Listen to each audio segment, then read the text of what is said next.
नमस्कार प्यारे विद्यार्थियों, आज हम करेंगे पाठ 3 इतिहास कक्षा 9वीं का पाठ उदारवादी और राष्ट्रवादी के प्रश्न उत्तर। ये उदारवादी राष्ट्रवादी 1857 से लेकर 1919 के बीच में हुए। तो हमारा पहला क्वेश्चन है, उदारवादी कौन थे, उनकी प्रमुख मांगे क्या थी। भारतीय राष्ट्रीय कांग्रेस के प्रारंभिक नेता अपनी नीतियों के कारण उदारवादी कहलाए। ये नेता ब्रिटिश शासन के समर्थक थे। इनका लक्ष्य ब्रिटिश शासन के अधीन स्वै शासन की प्राप्ति करना था। वो चाहते थे कि उच्च प्रशासनिक सेवाओं में भारतीयों को भी नियुक्त किया जाए। हमने बहुत ही बेहतरीन ढंग से क्वेश्चंस को पॉइंट्स में उकेरा है ताकि आपको याद करने में, समझने में आसानी रहे। अब है कि उदारवादियों की, यानी कि उदारवादी जो था खेमा, वो नरम था, अंग्रेजों के प्रति नरमाई बरत रहे थे और चाहते थे कि स्वै शासन हो लेकिन ब्रिटिश शासन के अधीन हो। तो उनकी मांगे क्या थी? विधान परिषद की सदस्य संख्या में वृद्धि की जाए, प्रशासनिक सेवा में भारतीयों की नियुक्ति की जाए, सेना के खर्च में कमी की जाए, सामान्य और तकनीकी शिक्षा का विस्तार किया जाए, किसानों पर करों का बोझ कम किया जाए, नागरिक अधिकारों की रक्षा सुनिश्चित की जाए और उन पर लगाए गए प्रतिबंधों को हटाया जाए। ये क्या है? हमारे पहला क्वेश्चन है, उदारवादियों की प्रमुख मांगे। दूसरा है, उदारवादियों और राष्ट्रवादियों में मुख्य अंतर क्या थे। उदारवादी ब्रिटिश शासन के अधीन स्वराज प्राप्त करना चाहते थे। उदारवादी विधान परिषदों की संख्या में वृद्धि करवाना चाहते थे। उदारवादी अपनी मांगों को मनवाने के लिए संवैधानिक और शांतिपूर्ण साधनों में विश्वास रखते थे। उदारवादियों के प्रमुख नेता दादा भाई नौरोजी, रमेश चंद्र बनर्जी, गोपाल कृष्ण गोखले और सुरेंद्र नाथ बनर्जी थे। अगर हम बात करें राष्ट्रवादियों की, तो राष्ट्रवादी ब्रिटिश शासन से घृणा करते थे। वे भारत से ब्रिटिश सत्ता को किसी भी कीमत पर उखाड़ फेंकना चाहते थे। राष्ट्रवादी विधान परिषद के सदस्यों पर केवल भारतीयों का ही अधिकार मानते थे। राष्ट्रवादी विदेशी शासन के विरुद्ध जोरदार स्वदेशी आंदोलन चलाने के समर्थन में थे। राष्ट्रवादियों का प्रमुख नेता बाल गंगाधर तिलक, अरविंद घोष, बिपिन चंद्र पाल और लाला लाजपत राय जी थे। तो इस प्रकार से हमारा ये क्वेश्चन जो है वो अंतर बताता है कि उदारवादियों और राष्ट्रवादियों के विचारधारा में क्या अंतर था। नेक्स्ट हमारा क्वेश्चन नंबर 3 है, बंगाल को विभाजित करने के पीछे अंग्रेजों के क्या उद्देश्य थे। देखिए, 1905 में लॉर्ड कर्जन ने बंगाल को 2 भागों में बांट दिया, पूर्वी बंगाल और पश्चिम बंगाल। और विभाजन का कारण ये बताया गया कि बंगाल एक बहुत ही बड़ा राज्य है, इसका प्रशासन सुचारू रूप से चलाना कठिन है, इसीलिए इसका विभाजन किया गया है। परंतु ये असली उद्देश्य नहीं था। असली उद्देश्य जो थे वो हम आपको बताएंगे। नंबर 1, अंग्रेजी सरकार भारत में राष्ट्रीय एकता और राष्ट्रवादी आंदोलन को कमजोर करना चाहती थी, क्योंकि उस समय भारत में एक अच्छा खासा राष्ट्रीय आंदोलन का माहौल तैयार हो रहा था। दूसरा, इस विभाजन का उद्देश्य हिंदू मुस्लिम एकता को भी नष्ट करना था। तीसरा है, अंग्रेज इस विभाजन के जरिए और बहिष्कार आंदोलन को भी निष्फल करना चाहते थे। वो चाहते थे कि जो लोग बहिष्कार आंदोलन में सम्मिलित हैं वो टूट जाएं, हिंदू मुस्लिम अलग अलग हो जाएं, ताकि उनके फायदे की बात हो। क्वेश्चन नंबर 4 है, बंग भंग विरोधी आंदोलन क्या था। यानी कि जो बंगाल का विभाजन 1905 में लॉर्ड कर्जन ने किया था वो बंग था। अब चाहते थे लोग कि वो बंग जो है, बंगाल का विभाजन अर्थात वो टूट जाए।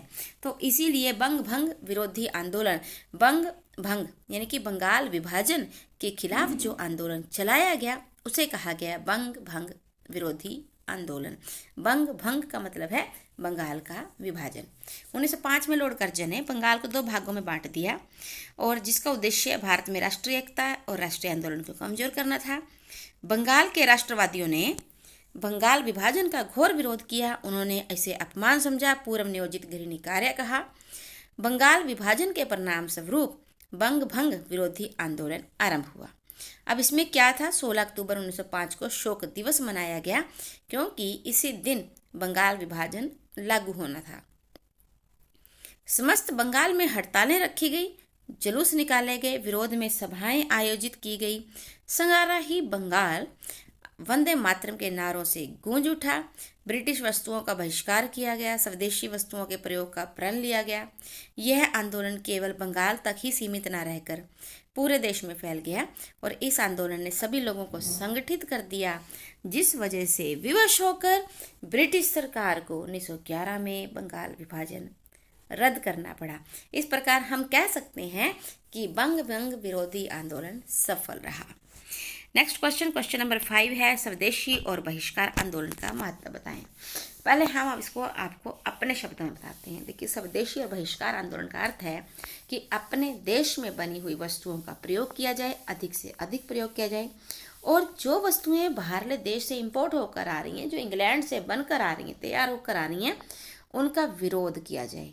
तो इसी को आधार मानते हुए ये आंदोलन चलाया गया था। अपने देश की बनी हुई वस्तुओं का प्रचार किया जाए और इंग्लैंड से आने वाली वस्तुओं का बहिष्कार किया जाए। अब इसका महत्व क्या था? क्या ये फायदेमंद रहा? बिल्कुल रहा। इस आंदोलन से भारतीयों में राष्ट्रीयता और देश प्रेम की भावना बढ़ने लगी। इस आंदोलन से लोगों में स्वदेशी वस्तुओं का प्रचार अत्यधिक बढ़ गया है। स्वदेशी मतलब अपने ही देश में निर्मित। भारतीय उद्योगों का अपार विकास हुआ। इस आंदोलन ने साहित्य पर विशेष प्रभाव डाला। राष्ट्रीय विचारों से ओतप्रोत कई कविताएं और उपन्यास लिखे गए, जैसे कि हम कह सकते हैं बंकिम चंद्र चटर्जी द्वारा लिखा गया आनंद मठ। इस आंदोलन में पहली बार भारतीय महिलाओं ने भाग लिया। पूरे विश्व को नारी शक्ति को समझने का मौका मिला, वो भी भारत की नारी शक्ति को। इस आंदोलन ने लोगों को संगठित कर दिया। विवश होकर ब्रिटिश सरकार को 1911 में बंगाल विभाजन को रद्द करना पड़ा। इस आंदोलन के परिणाम स्वरूप उदारवादियों का महत्व कम हो गया और राष्ट्रीय आंदोलन की बागडोर राष्ट्रवादियों के हाथ में आ गई। बहुत ही इम्पोर्टेंट, बहुत ही महत्व है इस आंदोलन का, स्वदेशी और बहिष्कार आंदोलन। लास्ट क्वेश्चन है, होम रूल आंदोलन क्या था? इस आंदोलन की प्रगति और महत्व का वर्णन करें। प्रथम विश्व युद्ध के दौरान अनेक भारतीय नेताओं ने समझ लिया था कि अपने अधिकार प्राप्त करने के लिए ब्रिटिश सरकार पर जनता का दबाव बनाना आवश्यक है। इसीलिए 1915-16 में एक नए प्रकार का आंदोलन शुरू हुआ, जिसे होम रूल आंदोलन कहा गया। इस आंदोलन के प्रमुख नेता श्रीमती एनी बेसेंट और बाल गंगाधर तिलक थे।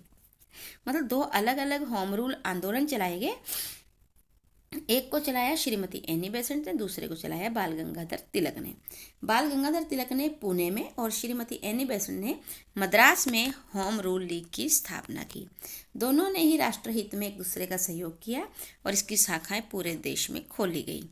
इन नेताओं ने अपने वैश्विक साम्राज्य के लिए सरकार से मांग की, अपना स्वराज्य जो है वैश्विक साम्राज्य। इस आंदोलन के दौरान बाल गंगाधर तिलक ने प्रसिद्ध नारा भी दिया, स्वराज्य हमारा जन्मसिद्ध अधिकार है और मैं इसे लेकर रहूंगा। यद्यपि यह आंदोलन शांतिपूर्ण था, परंतु सरकार ने दमनकारी नीति को अपनाते हुए बाल गंगाधर तिलक को पंजाब और दिल्ली आने पर प्रतिबंधित कर दिया। श्रीमती एनी बेसेंट को बंदी बना लिया गया, परंतु लोगों के बढ़ते हुए आक्रोश को देखते हुए सरकार को झुकना पड़ा और उन्हें जल्द ही जेल से रिहा कर दिया गया। फिर है इस आंदोलन का महत्व। तो इसके कारण देश में देश प्रेम की भावना बढ़ी। भारतवासियों में विशेष उत्साह और निडरता की भावना देखी गई। बेसेंट यानी कि एनी बेसेंट और तिलक देश के लोकप्रिय नेता बन गए और इंग्लैंड के उदारवादी विचारों वाले नेता भी स्वराज देने का समर्थन करने लगे। इस प्रकार होम रूल ने भारत में स्वतंत्रता संघर्ष के इतिहास में एक नए युग का प्रारंभ किया। आई होप प्यारे बच्चों आपको ये सभी क्वेश्चंस बहुत अच्छे लगे होंगे, क्योंकि हमने इनको बहुत ही बेहतरीन ढंग से आसान तरीके से आपके सामने रखा है। बड़ी मेहनत से हमने इनको तैयार किया है, आपके लिए बहुत लाभदायक होंगे। इसी आशा के साथ हम अपनी वीडियो को यहीं पर समाप्त करते हैं। मिलते हैं जल्द ही नेक्स्ट वीडियो के साथ, नए लेसन के साथ।